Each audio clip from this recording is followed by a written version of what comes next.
Hello, listeners, readers, viewers, and everything in between. Nathan Marchand, let me get the mic out of the way here.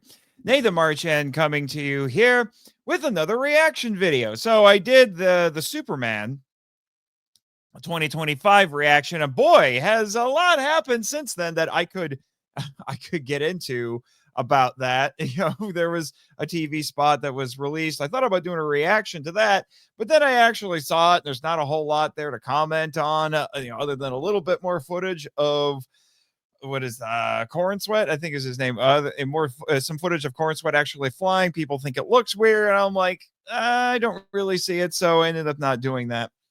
But then there's the whole thing with the lawsuit that's going on, where the the estate for Siegel and Schuster are blocking the movie's release in certain territories because of complicated rights issues, sort of a thing. And to be honest, from what I've been able to gather, I do think they have a case, and DC's got some work cut out for them.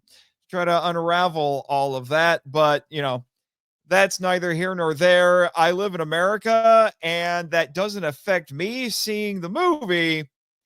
So I'm concerned, and yet I'm not at the same time. I don't know what to tell you there, but I will be curious to watch how that pans out over the next several months. Now, that being said, there is another superhero trailer that I have reason to react to. I probably should have done a reaction to the Daredevil Born Again trailer because I'm a massive fan of the Netflix show. I enjoy reading the Daredevil comics.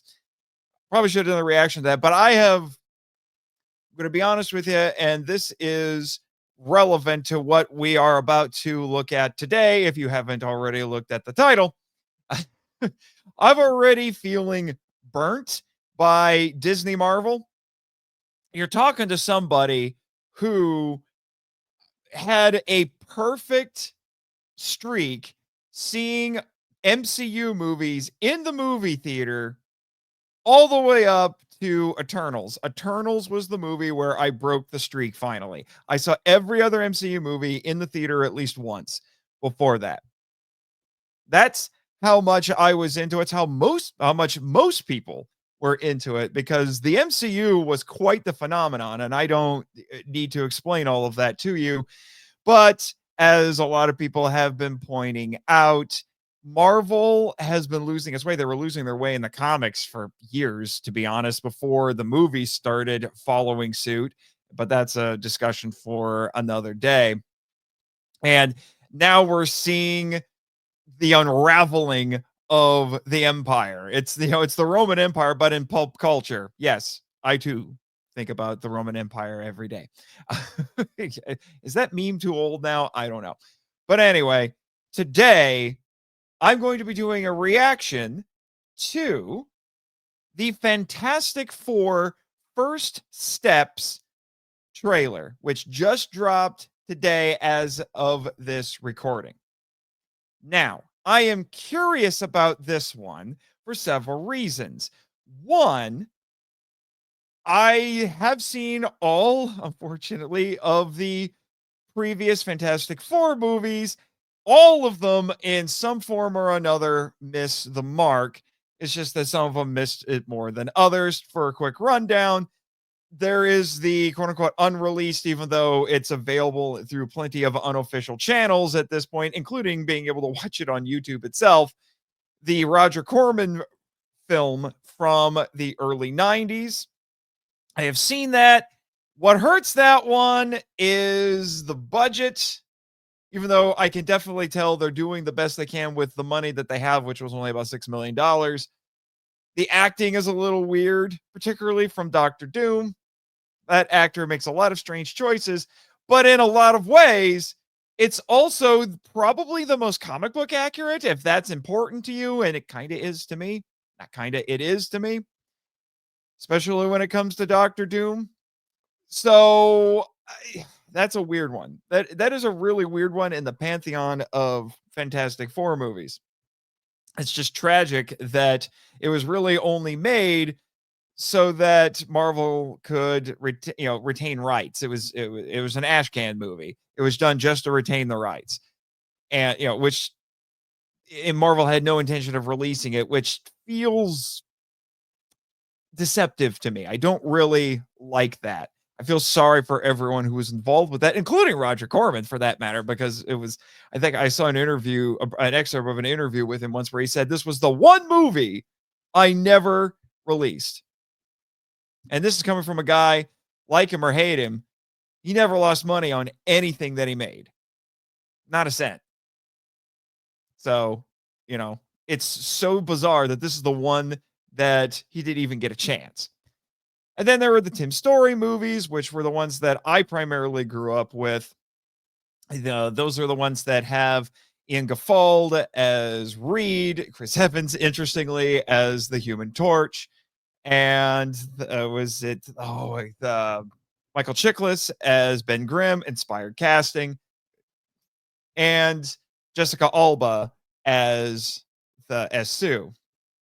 And those have their own issues. I think they got the spirit of the Fantastic Four right. I'm not going to get too much into this. I think they got the spirit for the most part correct, but they also indulged in certain things where it's just like, really?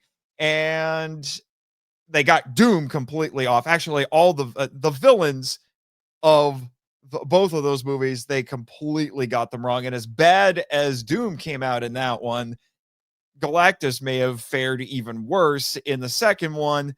And I feel sorry for Doug Jones once again getting shafted out of voicing the Silver Surfer, because if you watch the first trailer for that movie, there's one line from him as the Surfer before they dubbed him over with Morpheus from the Matrix.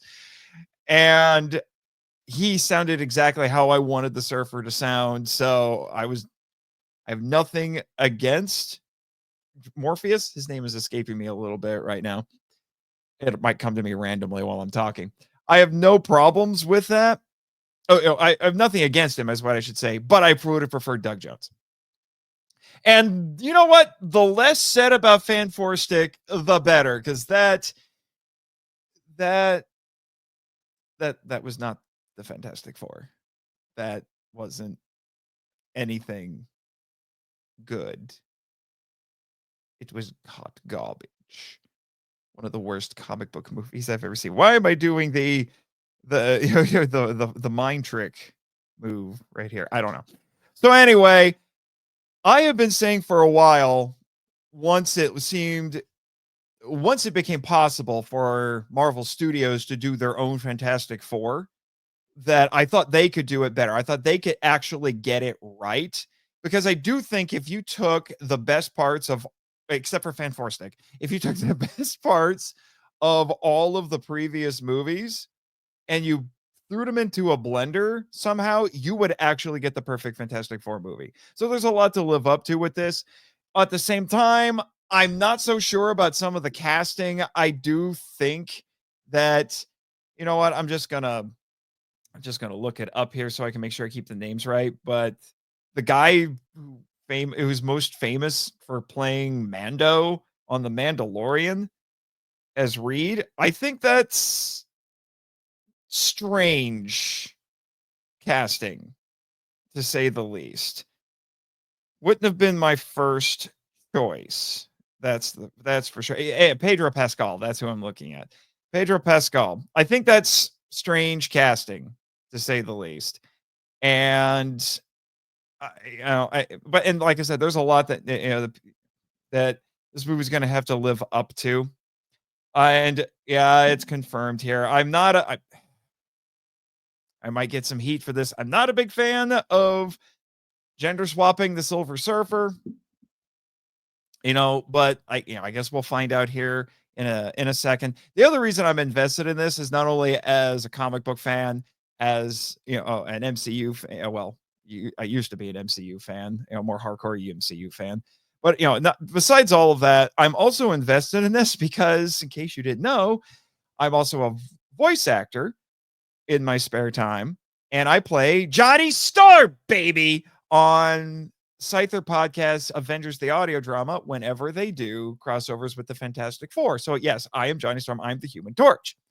Go listen to episode, I think it's 4, I want to say. I think it's 4 of Scyther for that. And coming soon, you're going to get a Fantastic Four solo adventure. It's kind of a spinoff because Mitch, who runs that show, just doesn't have the bandwidth to do a full-fledged Fantastic Four show, even though he would like to. So, with all of that out of the way, let's get into this trailer. So I've got it pulled up here. I have not seen this. I have thankfully avoided any potential spoilers, and hopefully I managed to not get a copyright claim from the YouTube gods when I did the Superman trailer. Hopefully I can do that here as well. So let me full screen this and we'll see what we've got.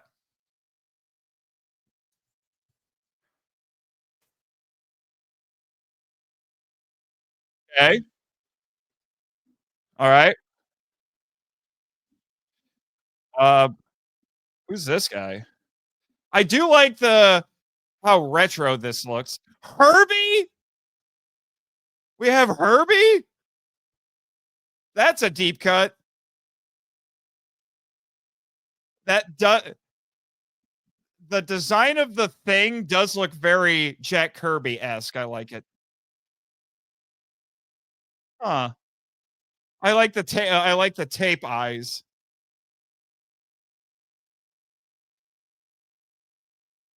Okay, so we're getting an origin, but not really an origin.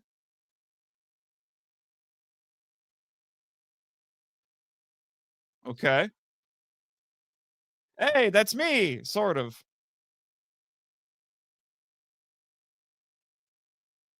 Heh. I do like the costumes. It looks very retro.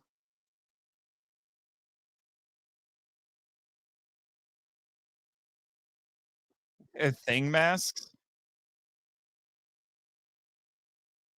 Who the heck was Gandalf there? Galactus!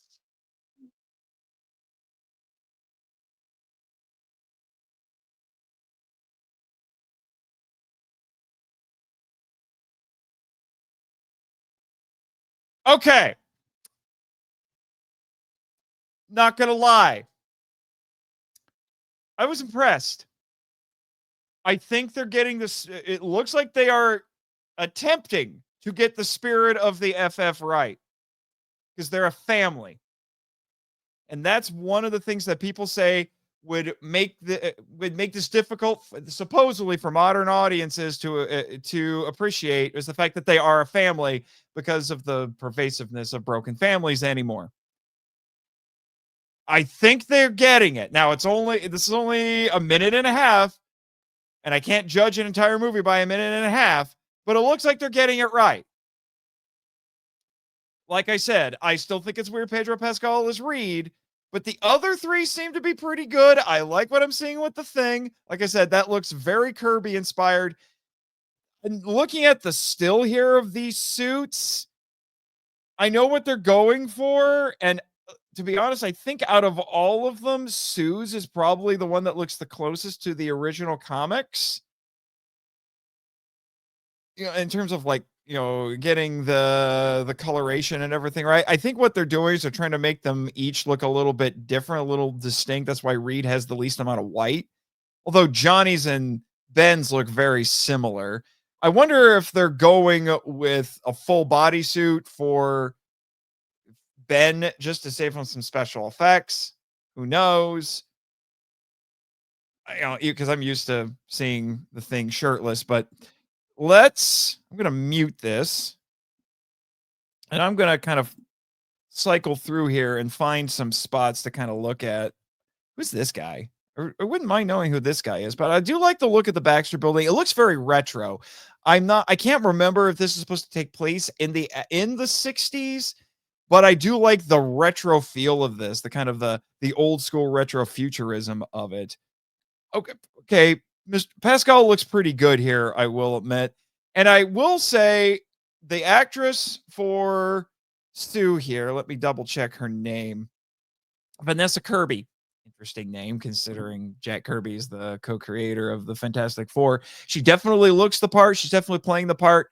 Because one of my gripes with the Tim Story movies with casting Jessica Alba is they clearly went with her because she was hot and popular. She wasn't necessarily the greatest actress, let alone necessarily the best actress for Sue. Where yes, Sue is beautiful, but she's also supposed to be brilliant. And I don't think she quite came across as brilliant a scientist as she should have. She was better in the second movie, but it just wasn't working for me. Again, I love the retro aesthetics that we're going with here. Frickin' Herbie. Frickin' Herbie. At least I'm assuming this is Herbie. This thing's a deep cut in comic books. It's not even really a comic book thing as far as I know. I think Herbie originally showed up in a Fantastic Four animated series in the 70s. He replaced Johnny, which is, I kind of annoys me a little bit now as a Johnny Storm voice actor, because supposedly the powers that be at the network thought kids might try to light themselves on fire to be the Human Torch, which I think is a little silly, but I do like that they're throwing him in here. Like I said, this is a very Kirby looking design here. Very much inspired by the original Kirby artwork for Thing's face here. I think it's CGI. Yeah, it's CGI, which I was expecting. One of the things I do like about the Tim Story movies is that the Thing was a practical suit and it was real and it was right there. And I think that's cool. But, it seems like they're getting his personality right. I'm waiting for the gruffness to come out. We didn't really get that. Yeah. Some more shots. They lingered a lot on this little dinner scene, which it might have been by design because they want to emphasize the family aspect. I love that, what his face looks like. That is so good. This does not look like how, as far at least the designs that I have seen, this does not look like the Herbie that I've seen, but I love this design. It really fits in with that retro, old school retro futuristic design. Let me see, what else do we have here? We got Reed being brilliant as he should be. We got, so it doesn't look like it's going to be a genuine origin story. The Fantastic Four are already established, but we at least get flashbacks to their origin, which is probably the better way to go, honestly. And then we got the Rocket here looking very, again, fitting in with that aesthetic like I was talking about. I wonder if Sue and Reed are married already in this. That would be interesting. Because at this point, Reed and Sue are about as far as I know, the only comic book couple left. Everybody else keeps getting broken up or divorced. And we got some classic Ben Grimm action here with him wearing the trench coat and hat. And this must be the 60s. Those are old TVs there.